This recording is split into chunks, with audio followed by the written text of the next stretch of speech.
오늘 함께 읽으실 말씀은 누가복음 15장 1절부터 3절 그리고 25절에서 32절의 말씀으로 예수 죄인을 부르시다 하는 제목으로 하나님의 말씀을 선포합니다.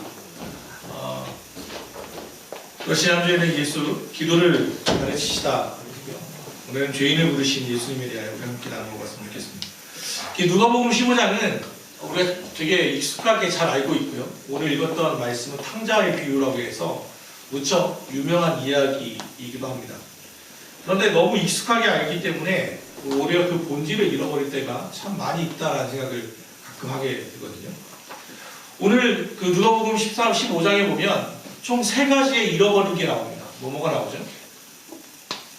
잃어버린 양, 먼저 비유가 나옵니다. 100마리의 양이 있는데 그 중에 한 마리가 길을 잃어버렸죠. 그래서 목자가 99마리를 길에 들여다 두고는 그 한 마리를 찾아가지고 와서 즐거워하며 잔치를 베푸는 이야기가 나요. 또 하나는 잃어버린 드라크마 비유라고 해서 10개의 드라크마, 지금으로 말하면 한 드라크마가 한 5만 원 정도 하거든요. 일당이니까. 그러니까 근데 동전으로 돼 있으니까 10개가 있었는데 하나가 뚜루루루 굴러가서 어딘가로 사라져버린 거예요. 그래서 그걸 찾기 위해서 여인이 가디로그를 다 드러내고 청소를 하면서 이 드라크마를 찾다가 결국 찾았을 때 사람들이 다 불러가지고 또 즐거워하며 돈을 쓰는 이야기. 또 마지막 이 3번째는 잃어버린 아들. 원래 아들이 둘이 있었는데 둘째 아들이 아버지에게 가가지고 이야기합니다. 아버지, 원래 유산이 있으니까 유산을 언제 주는 거죠? 죽어야, 돌아가셔야 주는 건데 미리 유산을 요구합니다. 아버지, 내 목 좀 땡겨주십시오. 무슨 사업 때문에 필요한 것도 아니고, 근데 지금 어차피 제가 받을 몫이니까 절반에 떼가지고는 그걸 가지고 해외로 나가버리죠. 그래서 무슨 사업을 한 것도 아니고, 30절을 보면 창녀들과 삼켜버렸다라는 표현이 나오는데, 이거 뭐예요? 그 이야기처럼 먹고 마시며 즐겁게, 지금으로 말하면 마닐라나 이런 데 가지 않았을까 싶어요. 가지러 가서 땡기고 하다가 돈 다 써먹고는 이방인들 나라에서 돈 다 탕진하고 어떻게 먹고는 살아야겠으니까 보다 보니까 하인이 있는데, 종이 하나 있는데 그 공장에 가보니까 돼지가 먹는 그 쥐염 열매, 돼지가 그 먹는 것이 너무 부러워서 그거와 돼지와 함께 먹을 걸 가지고 다투는 지경에 이르게 되죠. 그러다 갑자기 깨달음이 납니다. 야, 우리 아버지 집에는 하인들도 이거 안 먹고 버리던 건데 내가 지금 돼지와 이렇게 살 바에야 차라리 아버지 집에 들어가서 내가 아들의 지위는 염치가 없어서 말 못하지만 그냥 저를 좀 품꾼으로 좀 써주십시오. 나를 노예로 하고도 다시 한번 좀 써주십시오 라고 하면서 가야겠다 하고 갔더니 아버지가 웬걸 그에게 가락지를 끼워주고 신발을 벗고 신고 옷을 갈아입히시고는 살찐 송아지를 잡아놓고서는 잔치를 벌인 이야기. 그러니까 첫째는 양을 한 마리, 또 하나는 드라크마 하나, 그리고 아들. 이 셋을 잃어버렸다가 찾았다고 하는 그 기쁨에 대한 이야기가 누가복음 15장입니다. 공통점은 잃어버렸다는 것이고 다시 또 하나는 찾았다는 것이고 그리고 기뻐했다는 것입니다. 이 드라크마를 찾았던 여인, 그리고 양을 찾은 목자, 잃어버린 아들을 찾았던 아버지는 다 하나님을 상징합니다. 그런데 이 얘기를 들어보면 참 감동적이면서도 이해가 안 가는 부분들이, 우리가 좀 불편한 부분이 사실 있어요.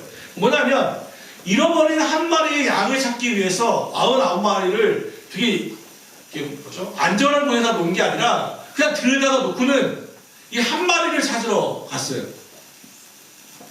좀 이상하지 않습니까? 이 한 마리 때문에 소를 위해서 99마리의 양을 잃어버릴 것 같은 그 리스크에 노출시켜 놓고서는 그거 하나에 쫓아가는 그 목자.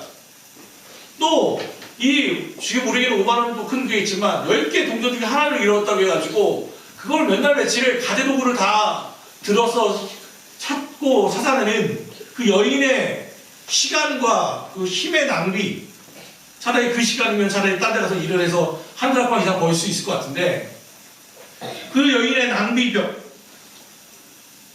또 하나는 이미 재산을 다 잃어버리고 도망갔다 돌아온 그 아들 때문에 받아주는 것만 해도 감지덕지인데 그 아들 때문에 잔치를 벌이는 그 아버지. 이거는 우리를 되게 불편하게 하죠. 왜냐하면 그렇지 않습니까? 소예요, 소. 양 한 마리 때문에 99마리를 잃어버릴 위험에 처한다는 건 자본주의 사회를 살고 있는 우리에게는 이해할 수 없는 일이죠. 무척 비효율적인 일이기 때문에 그렇습니다. 한 마리 샀다가 나중에 2마리, 3마리 잃어버리면 그럼 어떻게 하라는 말입니까? 거기에 더 나아가 잔치까지 벌였으니 찾아서 잔치까지 벌였으니 한 마리보다 더 나가는 거예요. 아마도 이 한 드라크마도 비슷할 겁니다. 드라크마 하나 5만원짜리 찾아놓고서는 동네 아주머니 다 부르셔가지고 잔치를 벌였으면 못해도 15만원, 20만원은 깨졌을 텐데 이거 5만원 찾았다가 배보다 배꼽이 더 큰 이야기가 되어버린 거죠. 마찬가지. 아들 때문에 이미 재산 절반 잃어버렸는데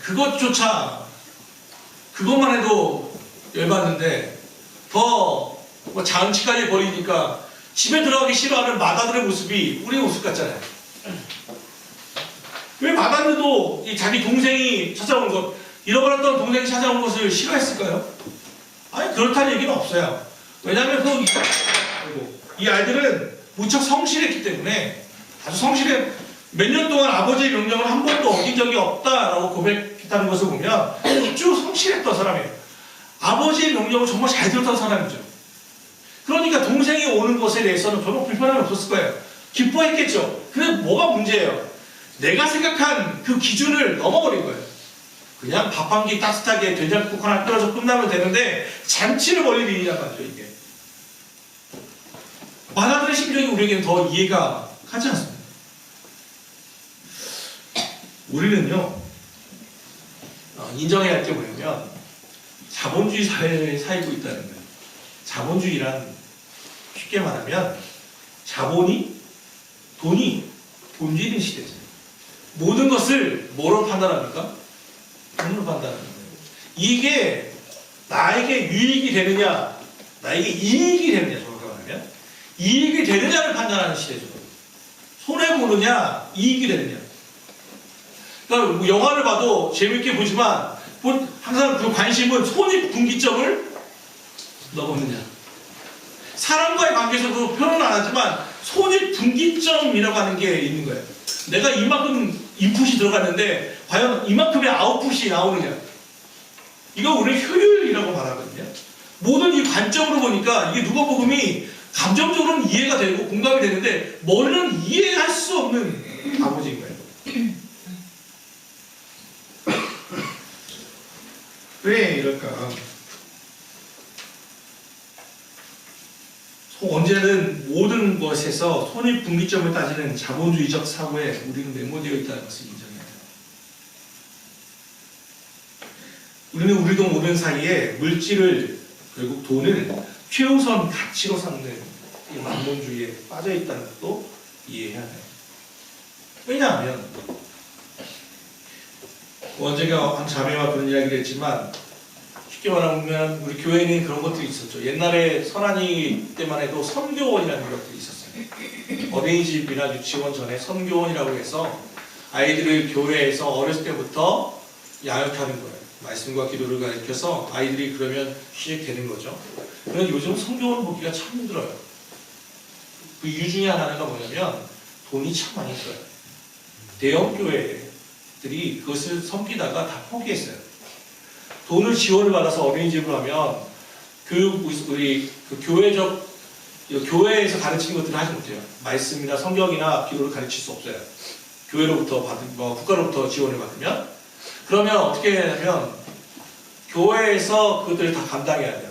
지원을 받지 않고 우리는 성경과 말씀을 가르친다, 기도를 가르친다 라고 하면 지원을 받으면 안 돼요. 그러니까 이게 벌써 그리고 돈은 항상 나가게 되잖아요.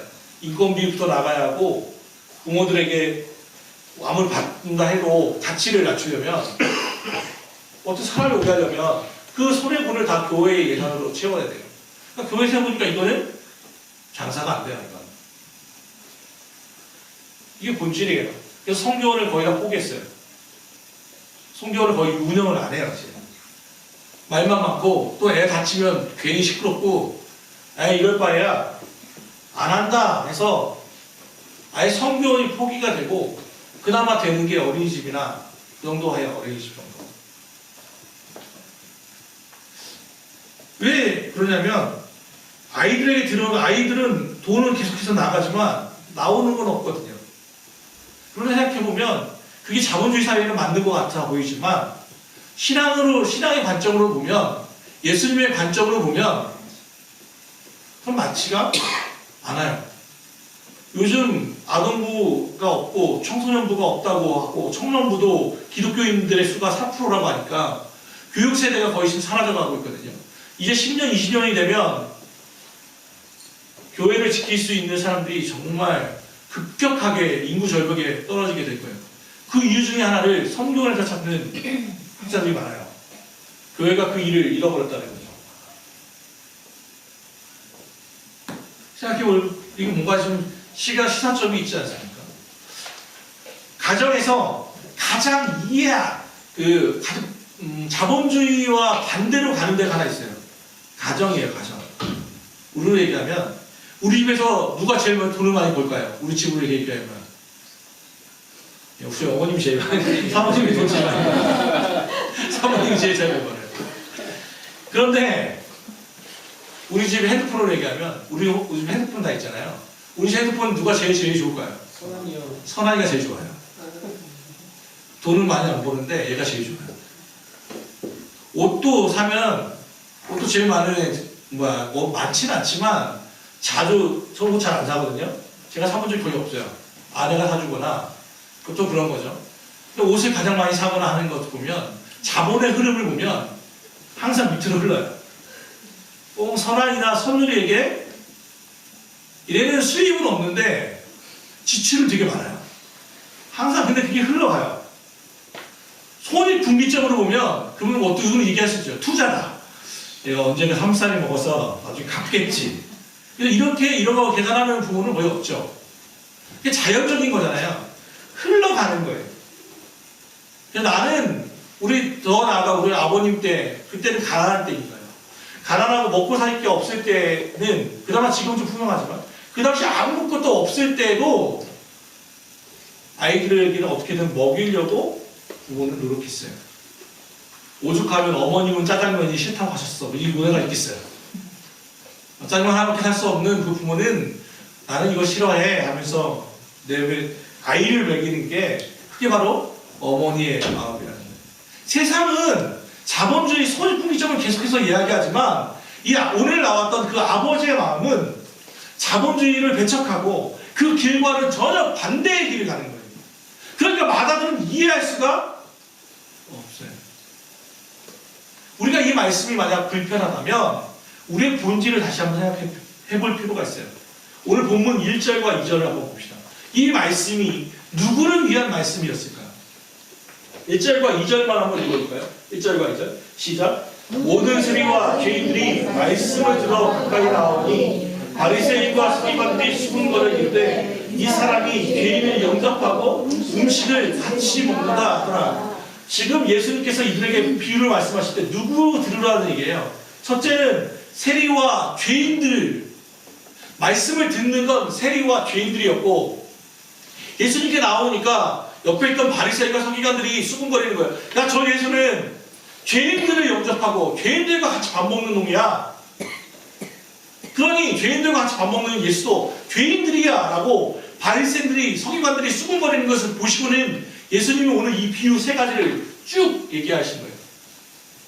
그러니까 첫째는 세리와 창녀들, 죄인들이 이 이야기에 청자하는 거죠. 그들이 누구예요? 잃어버린 한 양 한 마리였고 그들이 잃어버린 동전 하나였고 그들이 허랑방탕하게 나가서 돈 다 써버린 폐역한 둘째 아들이었다는 것을 말하고 있어요. 그리고 거기에 공감하지 못하고 있는 마다들은 바로 바리새인과 서기관들이죠. 우리가 처음 예수를 믿을 때 예수를 믿는 가장 첫 번째는 내가 죄인인 것을 알아가는 것. 그것을 깨닫는 거죠. 우리가 죄인입니다 라고 말하면 되게 불편해하죠. 내가 무슨 죄인입니까? 내가 도덕적으로 그래도 이 정도 뛰어나지 못해도 그냥 이 정도는 살아가는데. 그런데 이 죄인이라는 말은 무슨 죄를 범해서 죄인이기 전에 본질적으로 하나님이 없다 하는 자를 죄인이라고 말합니다. 내 힘으로 살아갈 수 있다고 믿는 사람들, 그들을 죄인이라고 말하죠. 더 정확하게 말하면 내 마음대로 그냥 살아가는 사람들. 내 마음대로라는 것은 내가 하나님인 사람들. 우리는 다 그렇게 살았던 사람들이죠. 그런데 어느 날 예수께서 십자가에 못 박혀 죽으시고 우리를 살리신 거예요. 오늘 찬송가 151장을 찬양했습니다. 그 1절은 이렇게 시작돼요. 만왕의 왕 내 주께서 왜 고초당했나, 이 벌레 같은 날 위에 그 보혈이었네. 이 찬송가가 처음 발표됐을 때 논쟁이 있었습니다. 그래도 그 벌레는 좀 심하지 않냐? 만왕의 왕께서 고초당한 날은 알겠는데 이 벌레는 좀 심하지 않아? 최소한 강아지나 고양이나 좀 이 정도는 좀 돼야지, 동물 정도까지 가져야지, 벌레라니. 그런데 신앙생활이 깊어지면 깊어질수록 하나님과 관계 속에서 보면 내가 참 무가치한 벌레 같은 자라는 것을 인정하게 돼요. 그런데 그것을 인정하지 않을 때 우리는 어느 순간 바리새인과 서기관들의 위치에 빠지게 되고 자본주의 논리로 모든 것을 판단하게 되는 거예요. 이게 과연 효율적이냐? 이게 손익분기점을 넘기는 거 아니냐? 이번 주, 지난주에 여러분 사순절 달력 말씀 묵상하고 있습니까? 혹시 믿음을 잃어버리신 분은 다시 또 찾으시길 바랍니다. 말씀 중에 포도원 북분이 있었죠. 포도원 북분 이유는 그런 거예요. 새벽 6시, 9시, 12시 인력시장에 다 나왔는데 다 부르고 다 불렀어요. 그런데 마지막 오후 5시 이제 일하고 딱 1시간밖에 안 남았는데 그 사람도 불러가지고는 6시 1시간 일시켜놓고 다 똑같이 임금을 줬단 말이에요. 그러니까 아침 새벽부터 일한 사람이 열받아가지고 야 어떻게 다 똑같이 주냐? 당신은 되게 무자비한 사람이네, 불공평한 사람이네 라고 얘기하니까 주인님 하는 말이 뭐예요? 너 나랑 얼마로 얘기했어? 원래 10만원이지? 그럼 10만원 내가 줬잖아. 너와 나는 계약관계이고 5시에 일해서 1시간 일한 사람도 10만원 주는 건 내 마음이다 이거예요. 이 얘기를 들어보면 정말 주인이 돈 갖고 장난친 것 같거든요. 되게 불공정한 사람 같이 보여요. 근데 이 말씀의 포인트는 어디에 있냐면 정직함, 기준에 대해서 이야기하는 게 아니에요. 만약 여러분이 5시에 일한 사람의 부인이었다면 어떻게 될까요? 그날 밤의 이야기를 상상해 보세요. 1시간 일한 사람이요, 집에 들어가가지고 오는 거예요. 그러니 10만 원을 내는 거예요. 5시까지 일을 못했다는 건 아무도 그 사람을 쓰지 않았다는 건 뭘 전제로 하죠? 그 사람이 서툴거나 누가 와도 몸이 좋지 않거나 일할 만한, 부를 만한 가치가 없었던 사람이라는 말이에요. 인력시장에서 쉽게 말하면 경쟁력이 떨어지는 사람이었어요. 쓸만한 사람이 아니었어요. 그러니까 주인이 이 사람을 부른 건 이 일의 효율성이 아니라 자비를 베푼 거예요. 그래서 이 사람이 그러면 자기도 알 거 아니에요. 일하기가 쉽지 않은 몸이라는 걸. 그리고 와서는 집에 와서 아내한테 이야기하는 거예요. 뭐라고 말할까요? 저 무자비한 사람이 있다고. 야, 새벽 6시에 일했는데 나는 1시간 일했고 이만큼 벌었다? 대박이지. 그런 얘기 할까요? 참 이 사람 불공평한 사람이라고 얘기할까요? 나는 천사를 만났다고 하지 않나요? 1시간 일했는데 이만큼을 챙겨줬어. 그때 아내가 또 이야기하는 거죠. 야, 그 사람 참 불공평한 사람이네. 아니요. 그 사람 참 감사한 분이십니다. 혹시나 당신이 어떤 포도를 살 일이 있으면 그 집 포도 사. 그 집 참, 그 집 주인 정말 고마우신 분입니다. 똑같은 일인데 어떤 사람에게는 그게 불공평한 일이 되고 어떤 사람에게는 참 고마운 일이 되는 이유는 관계이기 때문에 그래요. 내가 그 사람의 가족의 입장에서 보면 그보다 더 고마운 일은 없는 거죠. 말씀이 맞아요. 제가 그걸 알았거든요. 저도 노가다를 친구와 함께 대학교 다닐 때 하루 일을 했거든요. 노가다를 하면 제 딸은 45,000원에서 55,000원을 받을 때예요. 그 55,000원을 받으면 5,000원을 띄고 나머지 5만원을 갖고 이렇게 허랑방탕하게 지내는 거죠. 그런데 그날 기억나는 게 제 친구와 함께 또 저 30대로 보이는 아저씨 한 분하고 저하고 3명이서 이렇게 노가다를 떴어요. 일을 하고는 돌아왔는데 그날따라 처음 있는 일이었는데 사무소에서 돈을 안 주는 거예요. 오늘 그 현금이 다 나가가지고 내일 오라는 거예요. 내일. 그러니까 우리는 뭐 대학생들이니까 뭐 그냥 그런가 보다 했는데 저랑 같이 일했던 그 아저씨가 화를 내면서 이야기하는 거예요. 무슨 소리 하시는 거냐. 오늘 일했으면 오늘 주셔야 한다고. 그러면서 그 뒷말이 참 저한테 와닿는데 우리 집에 지금 100이 된 아이 있다는 지금 오늘 가면서 나 분유사가 한다. 당장 나가. 그 말이 진실이었는지 아닌지는 몰라요. 그런데 그는 정말 핏대를 쓰면서 얘기했어요. 우리 집에 이제 100이 된 아이 오늘 가면서 나 지금 분유사가 한다. 당장 달라고. 그랬더니 그 인력사무소에 있는 아저씨가 옆에 있는 서랍을 딱 열더니 돈을 주는 거예요. 그 우리 둘이 이렇게 치장보고 있으니까 우리도 주더라고요. 그 아저씨 때문에 받았어요. 근데 그 말이 벌써 20몇 년이 지났는데도 불구하고 저에게 가슴에 계속 남아있어요. 우리 아이 분유가 그게 아마 인력시장에 나가는 아버지의 마음이에요.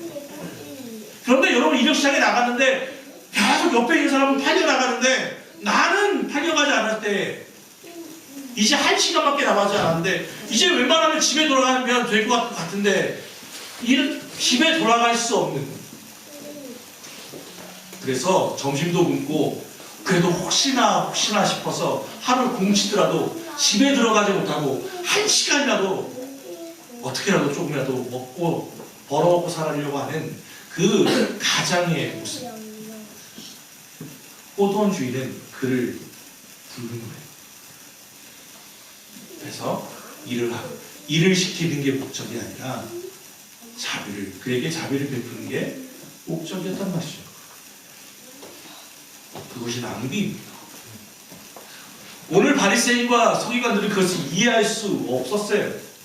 이 당시 요즘 아이들 말로 뭐 요즘 아싸, 인싸 뭐 이렇게 되게 유행하더만요. 이 유대 사회로 얘기하면 인사이더는 누구예요? 바리새인과 서기관들이에요. 아웃사이더들은 세리와 죄인들이에요. 그러면 그들 구분하는 인싸와 아싸를 구분하는 게 뭐예요? 율법을 지키느냐 지키지 않느냐예요. 지킨 자들은 인싸고 못 지키면 아웃사이더예요. 그러면 방법은 뭐냐면 아예 상대하지 않는 거예요. 그냥 이 표식을 던져주는 거예요. 너희는 죄인들, 우리하고는 다른 놈들, 우리의 종교성, 우리의 기득권, 우리가 가지고 있는 거고 너희들은 맨날 죄인들. 근데 예수님이 인싸인 바리새인들과 노는 것이 아니라 아웃사이더인 죄인들한테 간 거죠. 그러면 여러분 물어봅시다. 이 당시 로마의 지배를 받고 있었던 이스라엘에서 왜 세리와 죄인들이 율법을 지키지 않았을까요? 율법을 몰랐을까요? 무식하기 때문에 그렇습니까? 2000년 전에 생각해보면요, 그게 전부일 수는 없지만 먹고 사는 문제를 해결할 수가 없어요. 그 당시 율법은요, 뭐 하나만 어겨도 다 죄인이에요. 그러면 창녀의 이야기를 잠깐 돌이켜보면 좋은 애들 아니겠지만 아이들이 있어서 그 당시 여자들이 2000년 전에 여자들이 먹고 사는 남편들과 아이들도 없고 다 죽고 먹고는 살아야 하는데 친척도 없고 그러면 무슨 일을 할까요? 지금은 차라리 이마트라도 같이 식당이라도 가겠죠. 그 당시 2000년 전으로 생각해보면 여인들이 먹고 사는 방법이 뭐가 있었을까요? 없어요. 직업의 자유가 없었어요. 그래서 어떤 여인은 요한복음 4장에 나오는 수가성의 여인은 남편을 계속 바꾸는 방법밖에 없었어요. 그 방법밖에 없어요. 손가락질을 봐도 목구멍이 포도청이라고 사람도 먹고 살아야 됩니다. 창녀들은요, 자기 몸을 받을 수밖에 없어요.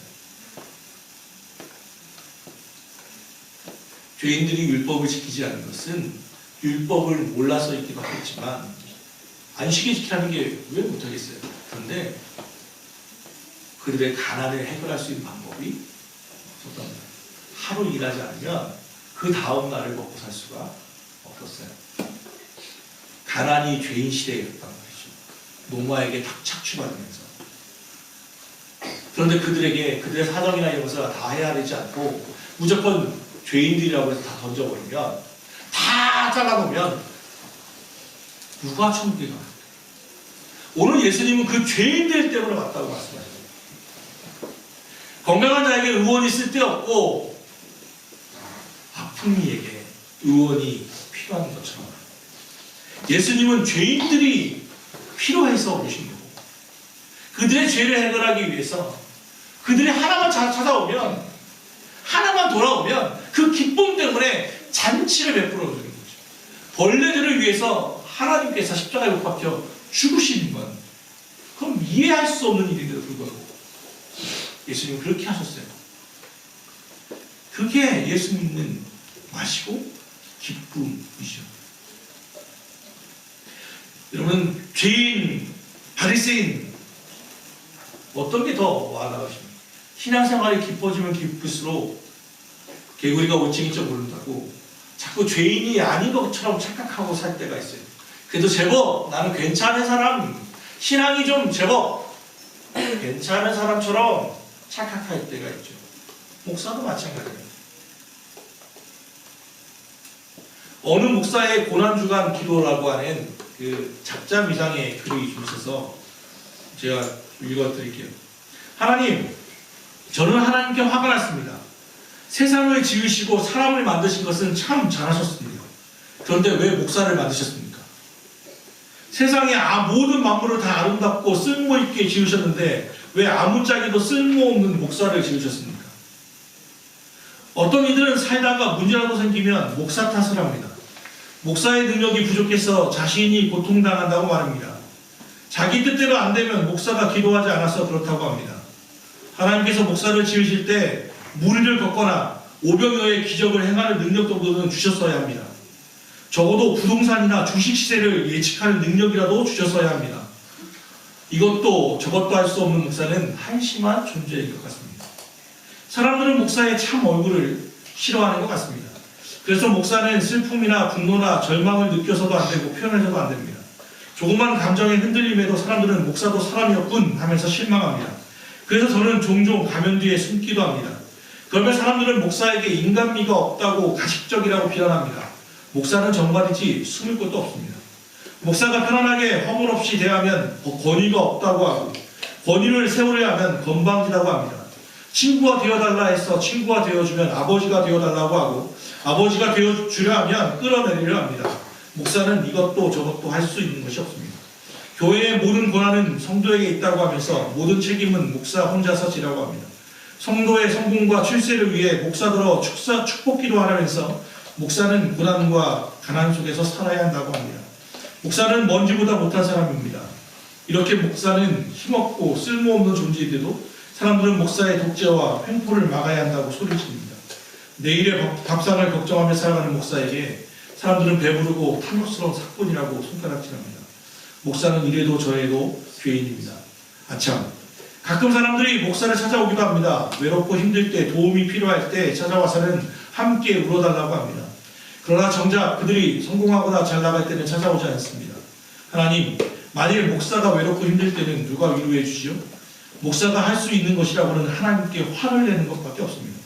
땅에도 속하지 못하고 하늘에도 속하지 못하는 세상의 변두리에서 위태롭게 춤을 추는 광대처럼 아무도 듣지 않는 노래를 홀로이 부르는 는퇴한 늙은 여가수처럼 그런 이방인이 바로 목사인 듯합니다. 그러니 목사를 만드신 하나님은 분명히 실수하신 것입니다. 하나님 덕택에 이 땅에 목사들은 무거운 십자가를 어깨 위에 지고 살아갑니다.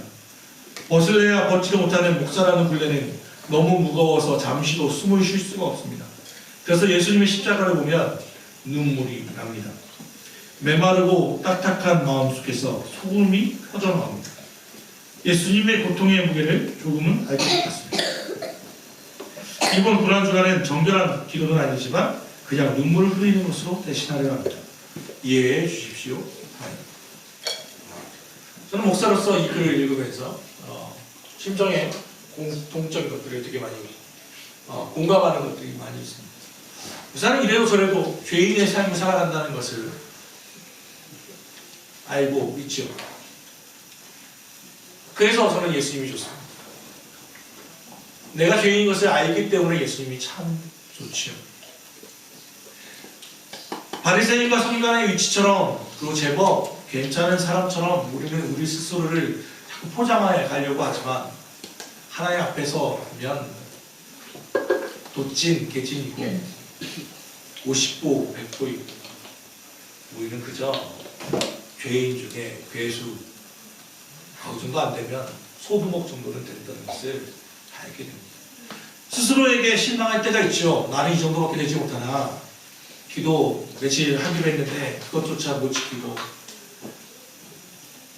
누군가 한 사람을 사랑하고 싶은데 금세 변해버리는 내 모습, 다른 사람과의 관계 속에서 손익분기점부터 생각하는 마치 세리와 같은 내 모습, 우리는 우리 모습에 실망하고 좌절할 때가 가끔 있지요. 내가 이러면서도 목사인가, 내가 이러면서도 그리스도인인가 스스로에 대해서 실망하고 좌절할 때도 있습니다. 그런데 오늘의 말씀은 바로 그들을 예수께서는 부르셨다고 말합니다. 그들을 당신의 잔치로 초대한다고 말씀하십니다. 나 하나 때문에 살찐 송아지를 잡으시는 분이 하나님이시라고 말씀하십니다. 그러면서 더 붙여 말하는 것은 너도 다른 이에게 이 자비를 베풀라고 말합니다. 다른 자과의 관계 속에서 너무 계산하지 마십시오. 손익분기점으로 살아가지 마십시오. 좀 내가 선응해 보는 것 같고 내가 좀 멍청한 것 같이 보여도 내가 좀 머리가 좀 떨어진 것 같이 보여도 다른 사람에게 손가락질 봐도 우리 예수님은 그렇게 하셨고 그런 이들을 부르셨고 그렇게 살라고 우리에게 권면하고 있습니다.